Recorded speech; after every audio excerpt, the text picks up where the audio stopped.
Kellie Maloney has admitted she's lost friends since announcing her transition into the boxing promoter, 68, who was formerly known as Frank, said pals claimed they didn't understand her decision to undergo gender reassignment surgery because they were real men's men. Kellie went on to defend her decision to transition by claiming she's only corrected something that was wrong at birth, adding that she still feels lucky as she had the support of her 3 daughters throughout her difficult. Speaking on talkSPORT's Fight of My Life podcast, Kellie discussed the challenges she faced after publicly announcing her plans to transition to being a woman less than a year after retiring from boxing promotion in 2013. She admitted she did lose the support of some friends who struggled to understand her decision. Kellie said, "Yeah, I did lose friends.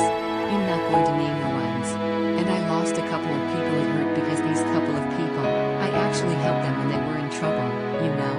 And I just felt, you know what? If you have a crisis in your family, well, I know how you dealt with it because I helped you in certain. And I just thought, you know what? I'm not going to hold it against him. But I've even had one of them say to me, one of his friends told me, and you know what? He just doesn't understand because he's a real man's man." And I said, "Sorry, well, what's a real man's man? Let's live in the real world. I've not had a brain transplant, I've not grown to haunch.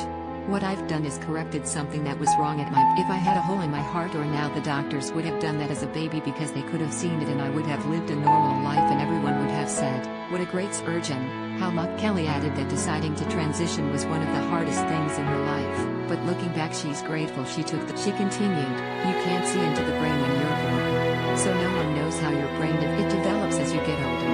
And obviously, I was born with a female brain and that was one of the hardest things. It was hard for me to accept it, never mind anyone else for me to accept." Frank Maloney, the boxing promoter, actually is a female, was one of the hardest things in my life, you know, and I had to do it because if I didn't do it, I would be sitting here talking to you today. It'd be in a wooden box now. Kellie added that she still have preferred to have been born as a woman, and is grateful to have had such a huge career in boxing promotion, as well as the support of her 3 daughters during her journey. She said, "I would like to have been born as Kellie.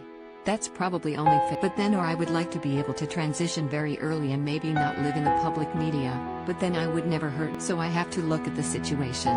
I was very lucky that I had 3 beautiful daughters that came on my journey that have stood by me and are still." Frank Maloney, "I had a bit of luck becoming the manager of Lennox Lewis and becoming one of Britain's best promoters. I've got a beautiful family still in my life where some transgender people lose their." Kellie previously credited her 3 daughters Emma, Libby, and Sophie, for standing by her, and shared pictures of her cosmetic procedures as she reflected on her. In 2014, Kellie revealed she was living as a woman and had spent £100,000 on transforming her physical appearance, including a final gender reassignment surgery to become a fully fledged female in 20. In a series of Instagram posts posted in 2019, she shared intimate pictures of her journey, including several of her scarred face just after speaking from her oldest daughter Emma's guest room bed. She said her rock throughout her journey was her daughter. She said, "Am I bored? Maybe that's why I'm putting up my life story in pictures. My daughters throughout my whole journey have been my rock, my conscience, and correct me when I'm right and wrong." Kellie also thanked her mother for her support and added that she wanted to share my life. "I hope it helps educate people," she said, before adding, "I'm hoping it helps people understand that, really, we don't choose this journey because let me tell you, I could have chosen to still be getting pictures of Frank Maloney. I don't know what I'd be doing, but I certainly wouldn't be this happy and at peace with myself. That I do know." She added that she hopes that people don't think the pictures are over the top and she decided to share them because she had been sitting looking at them, just thinking how lucky I. You can listen to the interview in full on talkSPORT's Fight of My Life podcast.